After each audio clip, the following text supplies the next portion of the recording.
Hi guys, good morning, welcome to my channel. आज की video में हम डिस्कस करेंगे मेंस का यूपीएससी मेंस का सिलेबस।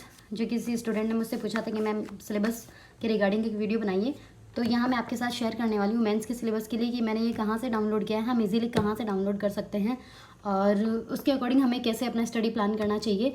प्री का सिलेबस मैं इसलिए डिस्कस नहीं कर रही हूँ क्योंकि प्री का उससे सभी अवेयर रहते हैं। उसमें नॉर्मली यही हिस्ट्री, ज्योग्राफी, पॉलिटी और करंट अफेयर्स वगैरह यही सब आता है। मेंस का सिलेबस सबसे मस्ट होता है। अगर हमें मेंस का समझ में आ जाता है तो इसी में जो टॉपिक्स है वहीं से हमें प्री के टॉपिक्स भी मिलेंगे, क्योंकि इसमें ज़्यादा टॉपिक्स है, प्री में थोड़े इससे कम आते हैं, लेकिन टॉपिक्स यही होते हैं। तो चलिए हम अपने वीडियो की शुरुआत करते हैं। सबसे पहले मैं आपको बता देती हूँ कि मैंने ये सिलेबस कहाँ से डाउनलोड किया है। आप अपना सिलेबस है जो यूपीएससी की वेबसाइट से डाउनलोड कर सकते हैं। मैंने यूपीएससी की वेबसाइट से भी देखा था और उसके बाद में मैंने ये दृष्टि की वेबसाइट से भी डाउनलोड किया है। मेरे पास ये दृष्टि वाला ही सिलेबस है, तो इसमें मैं आपको बता देती हूँ। उन्होंने अच्छे से एक्सप्लेन भी किया हुआ है। पेपर फर्स्ट, सेकंड, थर्ड जो भी है सभी के बारे में डिटेल से दे रखा है। इसमें ऑप्शनल का सिलेबस नहीं है। ऑप्शनल ऑब्वियस है मेरा हिंदी है, इस वजह से हिंदी का मैं आपको अलग से सिलेबस बता दूंगी अगर आपको चाहिए तो। अदरवाइज़ ये हम यूपीएससी मेंस का सिलेबस है जो डिस्कस कर रहे हैं। पहला पेपर निबंध का, दूसरा पेपर है वो जीएस फर्स्ट का होगा, तीसरा पेपर है वो जीएस सेकंड का होगा, चौथा पेपर है जीएस थ्री का, पांचवा पेपर है जीएस फोर का। उसके बाद में जो छठा और सातवां पेपर है वो हमारे ऑप्शनल सब्जेक्ट के लिए है। ऑप्शनल के 2 पेपर होते हैं, सब्जेक्ट वही रहता है, पेपर 2 कर दिए गए, पहले एक ही पेपर था। छठा पेपर होगा ऑप्शनल फर्स्ट और सातवां पेपर ऑप्शनल सेकंड होगा। उसके बाद में हमें 2 और पेपर देने होते हैं जो इंग्लिश और अपनी कंफर्टेबल लैंग्वेज होती है, जो भी हमारी 8वीं अनुसूची में दी गई होती है। ये दोनों ही क्वालिफाइंग नेचर के होते हैं। तो 7 हमारे पेपर्स हैं ऑप्शनल तक के, वो सभी 250 मार्क्स के हैं। उसके बाद में जो ये पेपर क एंड ख होगा जो क्वालिफाइंग नेचर के होंगे, इंग्लिश का वो 300 नंबर का होगा और हिंदी का भी 300 नंबर का ही होगा। जो रिटर्न एग्जाम होगा वो 1750 का होगा। इसमें पास होने के बाद, इसमें हमें मेरिट में आने के बाद में हमें इंटरव्यू के लिए बुलाया जाएगा जो 275 नंबर का होगा। इन दोनों को मिलाकर ऑल ओवर जो यूपीएससी का जो कट ऑफ निकलता है, जो फाइनल होता है, वो 2025 मार्क्स का होता है। जो दृष्टि वाली साइट से मैंने डाउनलोड किया था उसमें डिटेल में भी दे रखा होता है कि दोनों क्वालिफाइंग प्रश्नों के अंक योग्यता निर्धारण करने के लिए नहीं जोड़े जाते हैं, यानी ये सिर्फ क्वालिफाइंग नेचर के हैं, या आपके मेरिट के लिए नहीं जुड़ेंगे। ये 300 अंकों के होते हैं। इनमें न्यूनतम हमें 25% यानी सिर्फ 75 नंबर ही लाने होते हैं। वो इंग्लिश कंपलसरी में भी 75 नंबर लाने हैं और हमने जो लैंग्वेज चूज़ की है उसमें भी हमें 75 नंबर ही लाने हैं। आई होप आपको ये क्लियर हो गया होगा कि यूपीएससी मेंस में कितने पेपर लगते हैं, कौन से पेपर होते हैं और हमें उसमें कौन से क्वालिफाइंग होंगे और कितने मार्क्स लाने पड़ेंगे। बात करते हैं ऐसे राइटिंग के बारे में। ऐसे राइटिंग का जो टॉपिक है वो कहीं से भी करंट या फिर आप प्रीवियस ईयर की क्वेश्चन देखेंगे तो उसमें आपको ऐसे राइटिंग के बारे में नॉलेज हो जाएगा। अगर आपको नहीं समझ में आता तो आप मुझे मैसेज कर दीजिएगा, मैं आपको इसके बारे में भी डिटेल से बता दूंगी। अभी जो मैं बात करने जा रही हूँ वो मेन है GS first, second, third, fourth के बारे में। ऑप्शनल सब्जेक्ट्स के बारे में मैं आपको पहले ही बता चुकी हूँ। मेरा ऑप्शनल हिंदी है, इसलिए मैं हिंदी के बारे में एक पहले से वीडियो बना चुकी हूँ कि चैनल पे जाके आप वो वीडियो देख सकते हैं अगर किसी ने नहीं देखा है। ये पेपर और इस पेपर के बारे में मैंने कोई डिस्कस अभी नहीं किया है, सिर्फ आपको ये बताया है कि इतने पेपर लगेंगे। अब बात कर लेते हैं जीएस फर्स्ट की।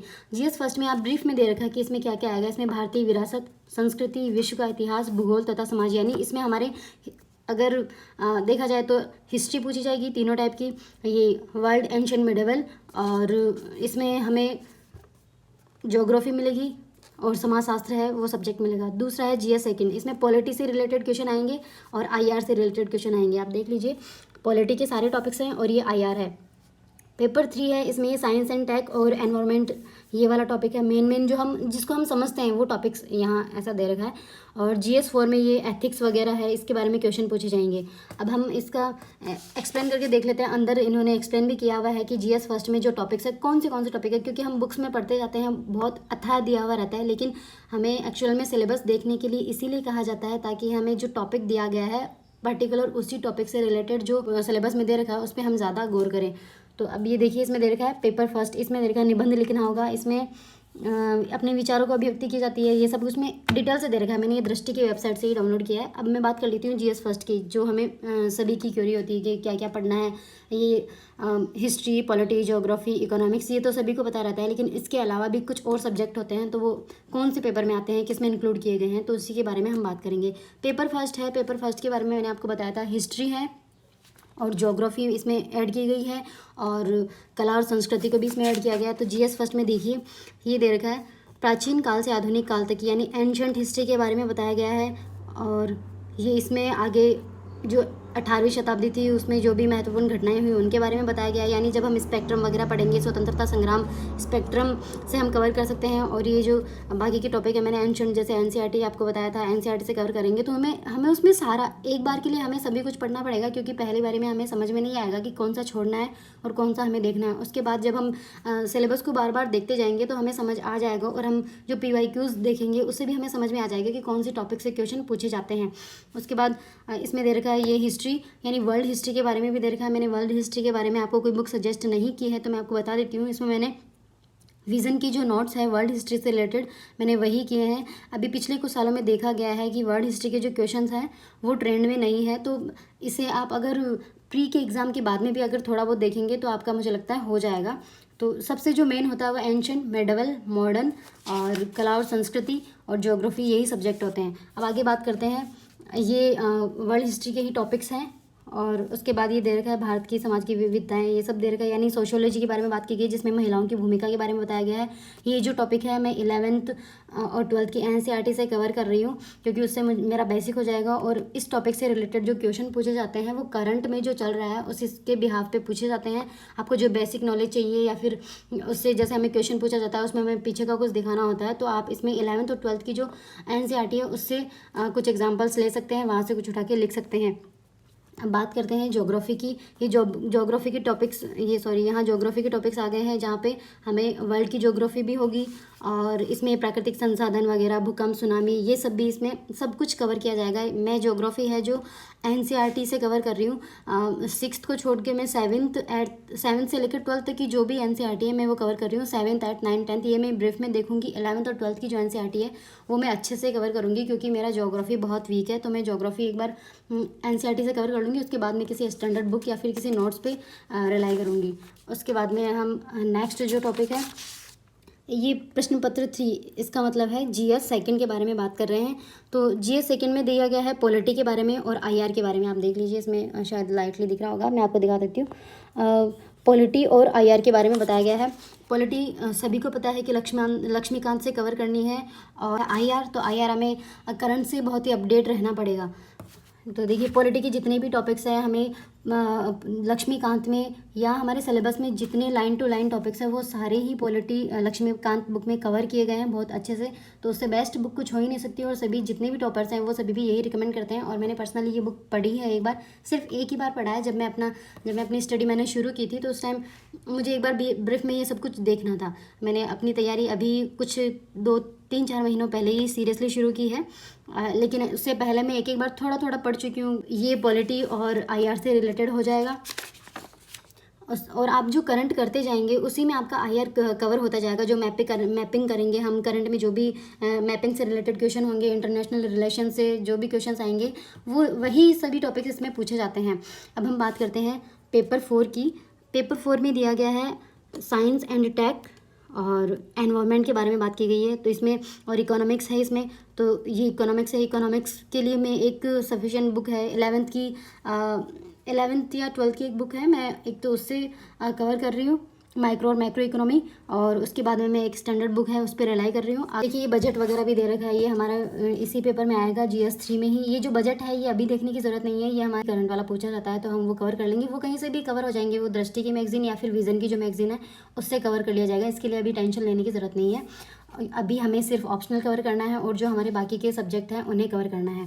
तो हमारा इकोनॉमिक्स हो गया, साइंस एंड टेक हो गया। साइंस एंड टेक के क्वेश्चन भी हमें मोस्टली करंट से ही कवर हो जाएंगे, और जो क्वेश्चन साइंस के बारे में पूछे जाते हैं, जीवन के बारे में, वो 9th और 10th की जो NCERT है उससे कवर किया जा सकता है। 11th और 12th की जो सेलेक्टेड चैप्टर है आप उससे कवर कर सकते हैं। हमें सारी NCERT साइंस के लिए पढ़ने की नीड नहीं है। मैं इसके लिए भी एक सेपरेट वीडियो बना दूंगी कि साइंस के लिए कहाँ से मैं कवर कर रही हूँ, हो सकता है वो आपके लिए हेल्पफुल हो। नेक्स्ट जो हो गया पेपर 5 के बारे में, जो GS 4 है, इसमें आएगा एथिक्स से रिलेटेड जो भी हमारे डेली जीवन के, यानी नीति शास्त्र जो होता है, हमें कैसे किसी के साथ बिहेव करना चाहिए, इसमें वो क्वेश्चंस पूछे जाते हैं। कैसे स्टडी से रिलेटेड भी क्वेश्चन पूछे जाते हैं, और वो ऐसे क्वेश्चन होंगे कि हमें ऐसी सिचुएशन दी जाएगी कि हमारे आसपास ऐसा हो रहा है और हम किसी डिस्ट्रिक्ट के कलेक्टर हैं, तो हमें उस सिचुएशन को कैसे फेस करना है, अपने शब्दों में हमें सब कुछ बयां करना है। तो इस पेपर में यही सब कुछ पूछा जाता है कि हम कैसे इसको हैंडल करेंगे, हमारे माइंड में क्विक जो हम डिसीजन लेंगे वो कैसा होगा और क्या सोचकर हम वो डिसाइड करेंगे। इसमें ऐसे भी क्वेश्चन पूछे जाते हैं, मैंने क्योंकि क्वेश्चन देखे थे तो मुझे लगता है एक बार मुझे शेयर कर देना चाहिए। तो इसके लिए आप विज़न की बुकलेट आती है, उस पर रिलाई कर सकते हैं। मैंने उसी के क्वेश्चंस देखे थे इस पेपर के लिए। हमें कोई अलग से स्टडी नहीं करनी है, उसके क्वेश्चन देख लेने हैं, उसके आइडिया ले लेने हैं कि वो कैसे क्वेश्चन बनाते हैं और जो सिचुएशंस हमें फेस करनी पड़ती हैं उसके आंसर्स हम कैसे लिख सकते हैं। बस वो पढ़ लेंगे तो हमारे माइंड में आ जाएगा कि हाँ हमें ऐसा कर लेना चाहिए। हमें पता तो सब कुछ रहता है लेकिन हम उसे अपने शब्दों में लिख नहीं पाते हैं। तो उसी की गाइडेंस के लिए मैंने आपको ये बुक सजेस्ट की है, क्योंकि मैं खुद उस पर रिलाई कर रही हूँ, इस वजह से मैंने आपको वो सजेस्ट किया है। और उसके बाद ये सब कुछ ये एथिक्स वाला पेपर ही है। उसके बाद जो पेपर था वो ऑप्शनल के बारे में था। ऑप्शनल हिंदी का मैंने आपको बता ही दिया है। और ये क्वालिफाइंग इंग्लिश में ये सब कुछ ग्रामर वगैरह ये जो सब कुछ पूछा जाता है, जो बेसिक होता है 12th 10th तक जो भी पूछा जाता है वो इंग्लिश बेसिक है। और हिंदी जो भी लैंग्वेज है उसमें भी बेसिक पूछा जाएगा। हिंदी के अगर आप नोट्स लेंगे तो उसमें आपके कुछ टॉपिक्स हैं, जैसे ग्रामर वगैरह का वो पोर्शन है वो कवर हो जाता है उसी नोट से। तो ये था यूपीएससी मेंस के सिलेबस के बारे में। आई होप आपको सब कुछ क्लियर हो गया होगा कि कितने मार्क्स का होता है, इंटरव्यू कितने मार्क्स का होता है, हमें कैसे कैसे उसको कवर करना है, और GS paper first second third fourth में क्या पूछा जाता है और उसको हमें टॉपिक वाइज कैसे कवर करना है। अगर आपको ये वीडियो पसंद आया तो मेरी वीडियो को लाइक कीजिए, शेयर कीजिए, सब्सक्राइब कीजिए और मेरे चैनल के साथ ऐसे बने रहिए, अपना प्यार दिखाते रहिए ताकि मैं आपके साथ और भी अच्छी वीडियोज़ लाती रहूँ। और आप मुझे कमेंट करके बताइए कि नेक्स्ट वीडियो आपको किस टॉपिक पर चाहिए।